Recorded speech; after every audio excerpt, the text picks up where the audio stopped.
Welcome to the Runway, where we cover current events in crypto, Web3, and tech. It's Tuesday, January 9th. Let's take off. Mr. Gary Gensler, the SEC Gov Twitter account was compromised and an unauthorized tweet was posted. The SEC has not approved the listing and trading of spot Bitcoin exchange traded products. Looks like the SEC account was hacked, and the hacker posted a funny approval of the Bitcoin ETF, which is looking like will be approved tomorrow. So we're literally living in a clown world here where Mr. Gensler, who wants to protect investors, can't even protect his own Twitter accounts or the SEC's account, the government account. Very, very strange world we're living in here. Which brings us to our first story of the day here, which is the fact that the Bitcoin ETF approval odds raised to over 90% by Bloomberg analysts drop on Polymarket. So a lot of people are speculating that tomorrow, Wednesday, January 10th, will be the official approval of all these Bitcoin ETFs. And I think that there's a high likelihood of that, and so does the betting markets. Gary Gensler issues warning on crypto ahead of potential spot Bitcoin ETF approval. As many expect SEC approval of a spot Bitcoin exchange-traded product to be incoming, the commission's chair warned crypto investments can be exceptionally risky and volatile.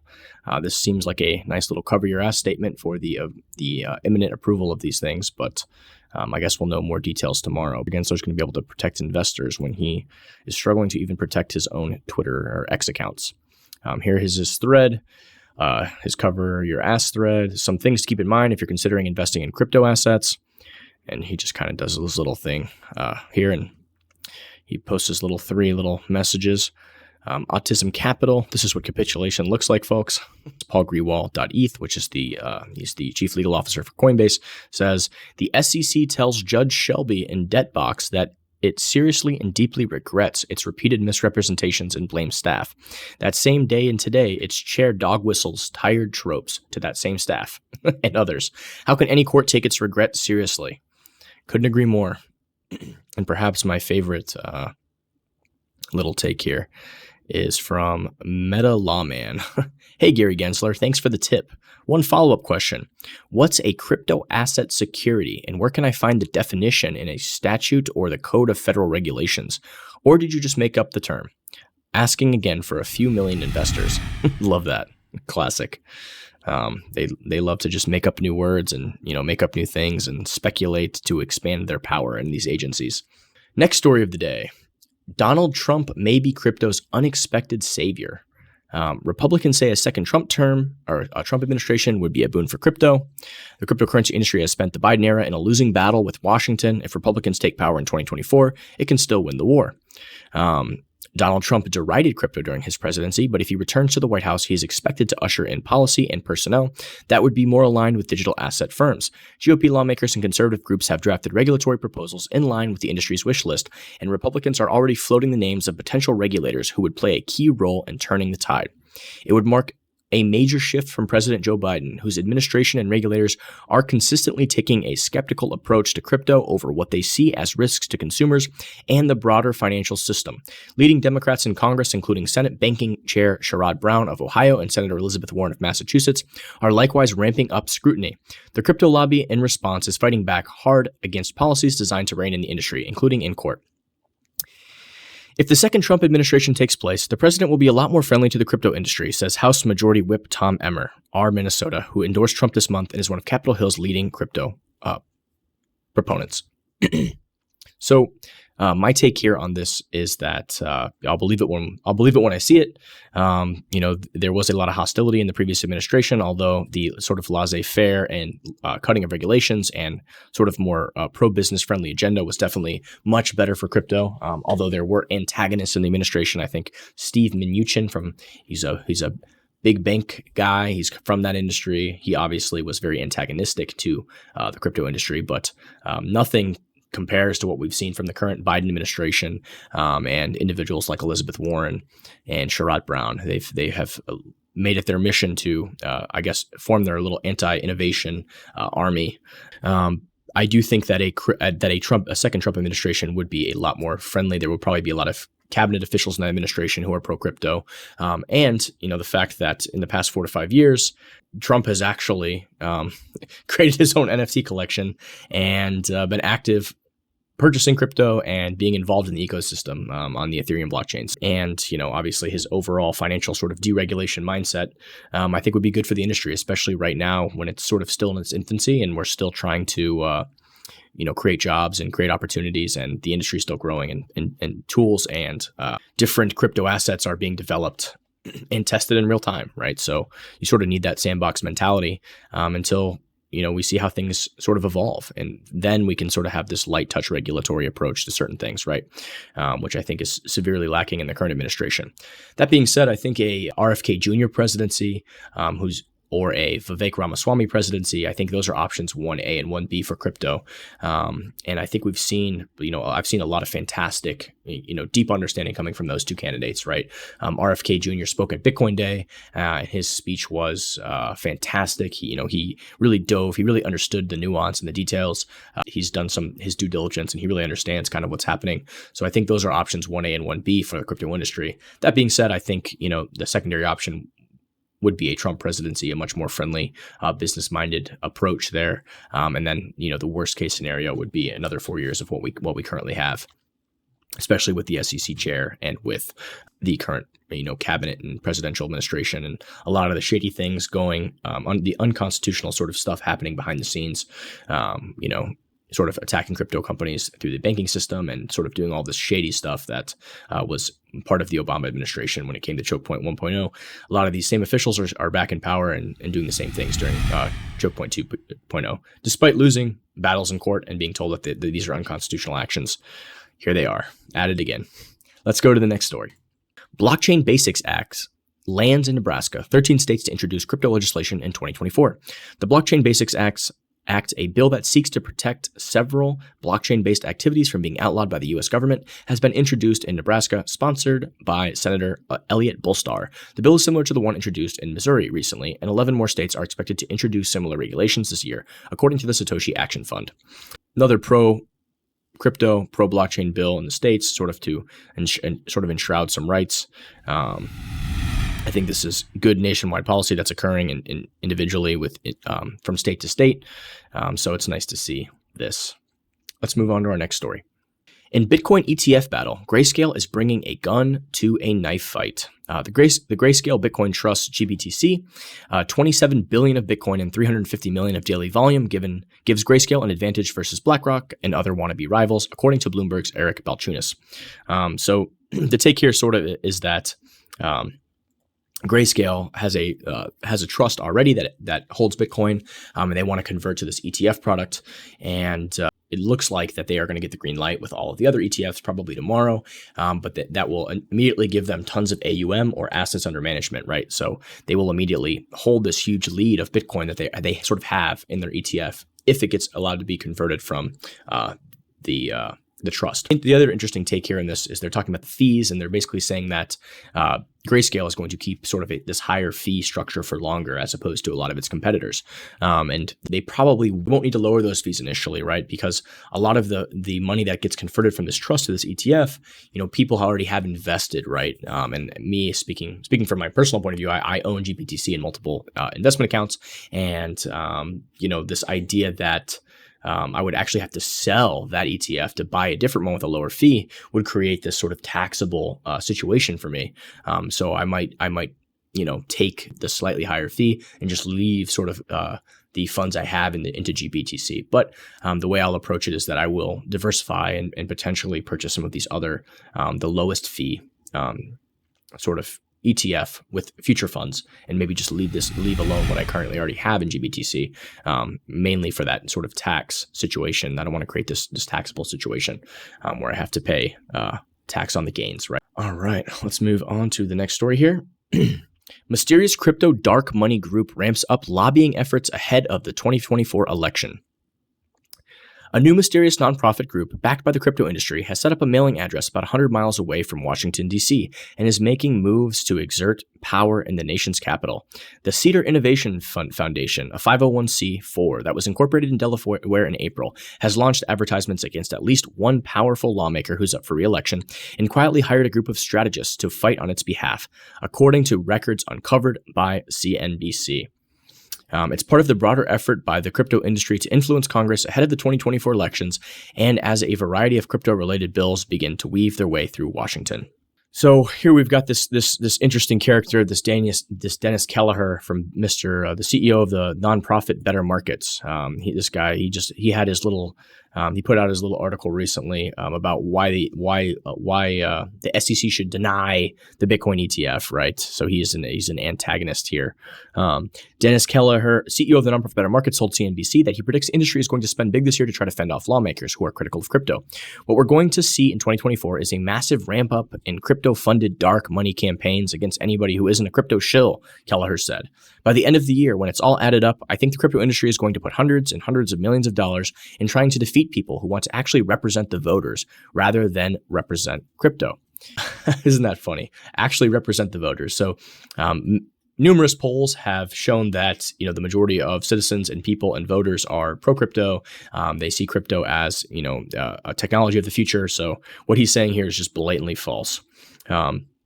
Josh Vlasto, a spokesman for the foundation and a veteran Democratic strategist who worked for the former New York Governor Andrew Cuomo and Senator Chuck Schumer, Democrat of New York, didn't answer questions regarding the group's backers. In a statement to CNBC, he took aim at Kelleher and Better Markets. It's not surprising that a Washington think tank funded by the big banks and hedge fund managers is trying to destroy crypto to retain their monopoly on access to the money of all Americans, Vlasto said.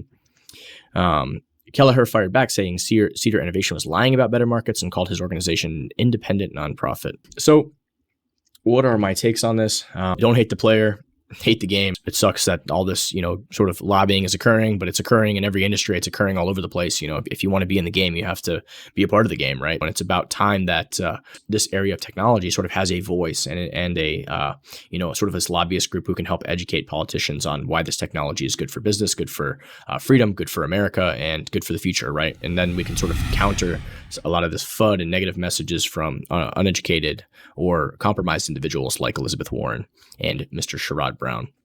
Let's go to our next story. Someone just sent 26.9 BTC worth 1.17 million to Bitcoin's Genesis wallet, the original wallet by Satoshi Nakamoto. But here's the twist. The funds might be irretrievable. Is this a costly error or a deliberate $1 million message? I'm pretty sure the funds are irretrievable at this point. So let's dive in here. Mysterious $1.2 million Bitcoin transaction to Satoshi Nakamoto sparked speculation. The wallet received the hefty payout as the address that mined the Bitcoin network's first ever block reward some 15 years ago, commencing the start of the blockchain. So some of the speculation here is that there's this new sort of IRS tax rule saying that any transaction over $10,000 needs to be identified and reported. You need to identify who sent it to you, which is, in this case, obviously impossible. It looks like these funds sort of came from a Robinhood purchase. Someone sent it to their Bitcoin wallet, and then from there they sent it to one of Satoshi's original wallets, right? Another take that I read on X was that there's this character, Mr.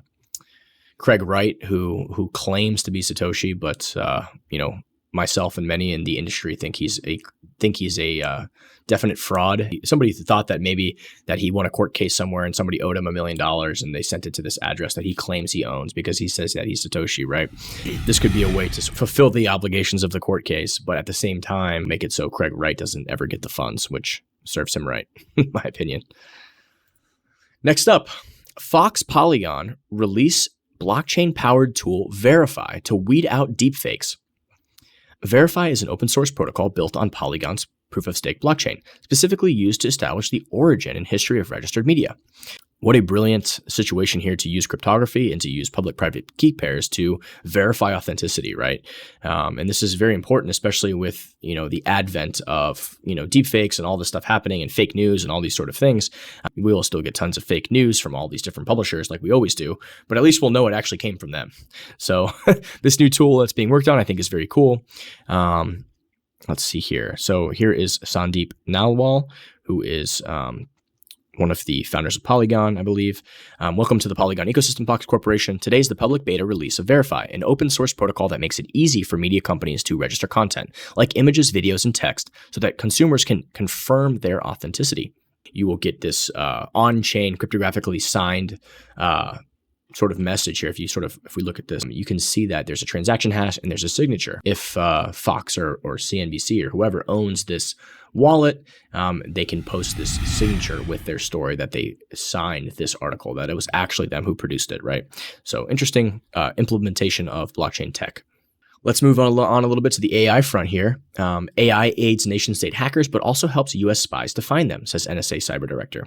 Nation-state-backed hackers and criminals are using generative AI in their cyber attacks, but U.S. intelligence is also using artificial intelligence technologies to find malicious activity, according to a senior U.S. National Security Agency official.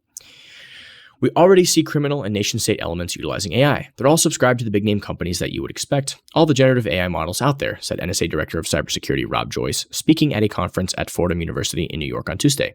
We're seeing intelligence operators and criminals on those platforms, said Joyce. On the flip side, though, AI, machine learning, and deep learning is absolutely making us better at finding malicious activity, he said. My take on this is that, like with any new technology, you're going to sort of have this ability to use things for bad, but at the same time, you're also going to have an ability to use things for good. The majority of people use things for good, right? So any tool that can be used for bad can also be used as a defensive tool, right? So cryptography is an example.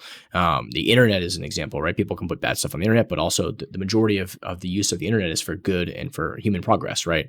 Same thing here with AI, same thing with guns, same thing with literally any technology throughout human history. So this just sort of highlights that issue here of the yin and the yang. Where we get sort of this tug and pull, but the good usually outweighs and historically has outweighed the bad. Let's go to our next story. How Microsoft found a potential new battery material using AI. Artificial intelligence and large-scale computing is speeding up the search for new battery materials. An AI-enhanced collaboration between Microsoft and the Pacific Northwest National Laboratory, PNNL, has already produced one promising new material. They discovered a new kind of solid-state electrolyte, the kind of material that could lead to a battery that's less likely to burst into flames than today's lithium-ion batteries. It also uses less lithium, which is getting harder to come by as demand soars for rechargeable EV batteries. There's still a long road ahead to see how viable this material is as an alternative to traditional lithium-ion batteries. What scientists are most excited about is the potential for generative AI to speed up their work. The discovery is just the first of many materials they'll test in search of a better battery. It looks like, AI is going to continue to be this tool that humans can use to sort of advance human progress. It can generate sort of new ideas for testing, new hypotheses. And I think this is just an example of a laboratory doing that. And now they still actually have to test the material and see if it's viable, but it can help generate new breakthroughs and then sort of act as this augmented tool. Let's close out our articles today with some of the coolest new AI tech we're seeing at CES 2024 so far. Didn't get a chance to make it out to CES this year. I'm hoping to get out there next year. But a major theme of CES 2024 is AI, and as promised, it's everywhere in new tech at the show. So let's look at some of it. Here we've got Samsung's Bally AI robot. Samsung's Bally personal assistant robot has been updated with a new design, onboard projector, and AI features. The robot can act like an AI pet in your house, including walking around and coming to you when called. The robot also includes a projector that Samsung says can automatically detect the posture and facial angle of people in the room, allowing it to adjust the projection angle accordingly. Super cool. I'm definitely going to scoop up one of those. Here we go. Asus ROG Phone 8 Pro. So we're seeing some new phones here with certain chips that might be better for AI processing. Here we look at the Qualcomm Snapdragon 8 Gen 3 processor. Here we've got Samsung using AI to upscale SD content to 8K. They're basically going to sort of use AI as sort of this upscaler to show content that might not be produced in 8K or even 4K. This theoretically could mean that you could turn on your TV if you have this 8K monitor screen, even though all this content isn't necessarily produced in 8K. We might be able to sort of take regular standard content and upscale it using some AI tools and make it look even better, right? Volkswagen ID.7 is getting ChatGPT integration. Most car manufacturers probably will do this at some point, and it just makes it a lot easier. Instead of trying to talk to Siri or whatever, you can actually use ChatGPT, which is just a much more advanced chatbot to help do things in the car. It looks like it's coming to a couple of their cars in their lineup here. Soon owners will be able to ask their cars for a good Chinese restaurant nearby. Here's another TV getting some AI image processing. Microsoft laptops will have a dedicated AI key. So it should pull up Copilot here, which is a version of ChatGPT, I believe.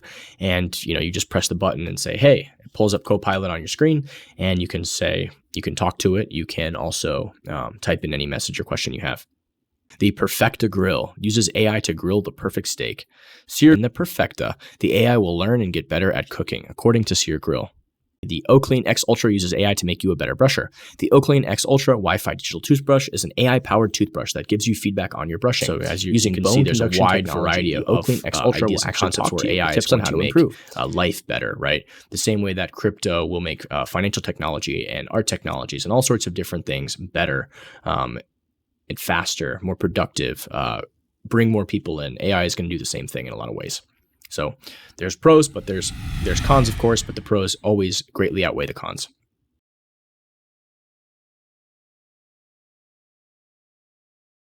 Let's look over some tweets for the day and to close us out here. So as we approach the dawn of the Bitcoin ETF, which will likely be approved here very soon, we also have a lot of FUD articles and things coming out from different opinion pieces from different media outlets. Here's one. Here's what really is behind Bitcoin's recent rally. And so a big FUD piece here from Mr. John Reed Stark, who is sharing this article. But Robert Breedlove says, Bitcoin derangement syndrome is strong in this one. Let's look at our next tweet here. So we'll go to the next message first. Here we go. This chart explains how scarce Bitcoin is. How early are you? Let's take a brief visual journey into pricing abundance via scarcity. So pretty cool little chart here. Shows how many people that are in the world, right? Here's the number of 2023 Bitcoin millionaires, coins on exchanges, Bitcoin ETF. Very interesting. The person with one entire Bitcoin has infinitely more Bitcoin than the person still stuck on zero.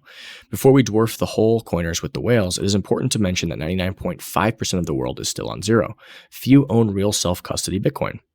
Owning a full Bitcoin will be incredibly rare, as you are about to see. However, a typical Bitcoin whale is obviously going to dwarf a whole coiner with 1,000 coins. Extremely few entities will own more than 1,000 Bitcoin. Michael Saylor is one of the most famous Bitcoin whales in the world. His estimated stack, personal plus his MSTR exposure, makes even a typical Bitcoin whale look tiny in comparison. Less than 400 entities on Earth could ever be able to own this much Bitcoin. If we factor in Saylor's company of MicroStrategy with 189,150 Bitcoin, this is an enormous amount of Bitcoin that took billions of US dollars in nearly 4 years to acquire from a top 1,100 company globally. Truly amazing effort. Standard Chartered expects 50 to 100 billion of spot Bitcoin ETF inflows in 2024. In their other words, they anticipate 1.32 million Bitcoin held. Put that allocation size in comparison with MicroStrategy. They want to do this 4 times faster. For comparison, the total Bitcoin on exchanges is only about 500,000 Bitcoin more than this estimate. Who knows how many Bitcoin and the ETFs will buy, but it seems pretty clear there will be a major supply squeeze given how relatively few coins are on exchange. Supply is draining. While there are 21 million to ever be made, the reality is that millions are lost. There is a visual comparison if we assume that there are only going to be 14 million Bitcoin remaining. I fully expect millions more Bitcoin to be lost in the future. Get your self-custody down. Of course, when one includes lost Bitcoin, we get to the number we all know, 21 million Bitcoin. There are up to 80 million millionaires in 2023. Notice how few Bitcoin there are left on exchange. The tallest column is chasing after the orange column. There are simply not enough for the average millionaire to buy even 0.05 Bitcoin. If we're optimists and assume the average person in the developed world will be as wealthy in coming decades as the average millionaire today, that is 600 million people with millionaire-level prosperity and energy chasing the remaining Bitcoin the millionaires don't buy. Expand from our Western bias. For every adult in the developed world, there are another 9 adults in the developing world. My hope is that these people have increasing energy production and consumption forever. More energy chasing fewer Bitcoin forever. Bitcoin ends its issuance schedule in 2140. What if by then we have 10 billion human beings adults? Take a moment and consider the wealth the average person 116 years from now will have. Then shove that large column of energy into remaining Bitcoin of 14 million. Ultimately, while Bitcoin will trend up indefinitely in purchasing power, at any moment it could go to infinity in nominal price. There is no limit to price of Bitcoin in political currency units. Be prepared for violent upside. Seriously.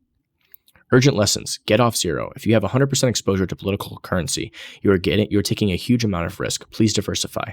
Take self-custody. Owning paper Bitcoin is cute, but you don't own real Bitcoin. Protect against single points of failure. Is your Bitcoin protected against theft, nation-state capture, key loss, or passing away? Do it. Love Luke Broyles' work. He's sort of a new macro sort of Bitcoin thinker. I know we've read a lot of his stuff on here before, but if you haven't, give him a follow. It's well worth your time. Bitcoin apostle. Why would anyone want ETF Bitcoin when you can have the real thing? This is bad for the industry. And in my opinion, I think it's good for people to have options. Most will agree that having a wife is the objective, but prostitution will always exist. Bitcoin apostle. We'll give him a follow. Optionality is important in the market. While I definitely advocate, self-custody Bitcoin, there are a lot of people who just want to maybe get price exposure, and the ETF is an easy, perfect vehicle for them. They might already have 401ks or they have IRAs, and it's complicated to sell that, to make a transaction, and then have to purchase, self-custody Bitcoin. So it's a good option for people. The goal and the mission is always to take your own custody. Write a sad story using only 3 words: not your keys, not your coin, right? So goes back to what we were just talking about. The ultimate goal is self-custody, right? But options in the market are also good. Marty Bent, who's a popular podcaster and a Bitcoin advocate, he posted this. When the government is a top 3 employer in your economy, you do not live in a capitalist system anymore. Could not agree more here. We've got healthcare, and next up is government employing people. This is not what capitalism looks like. This is just an expanding expense on the taxpayer. Into infinity here. It just continues to grow and grow and grow. Definitely concerning, and something to keep an eye on. This was really cool. Some of the biggest asset managers on the entire planet are going to release a Bitcoin ETF. This sort of graphic here shows 1 million, then 10 million. And we get kind of get an idea here of what 1 trillion actually looks like. Most people can't comprehend, this printed money and how long it would actually take to even print the money.